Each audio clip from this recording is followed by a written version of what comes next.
Kepa equal to it. Good movement down the line from Lallana. The cutback took a deflection. Wellbeck swinging a boot at it.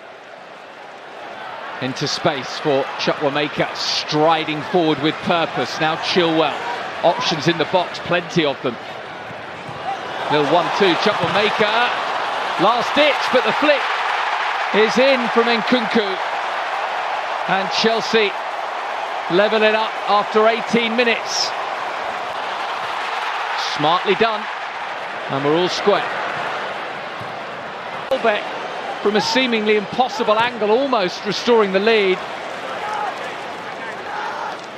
Sterling's lost it. It was lazy from Sterling, and March pings it with his right foot. Once again, Kepa right behind it.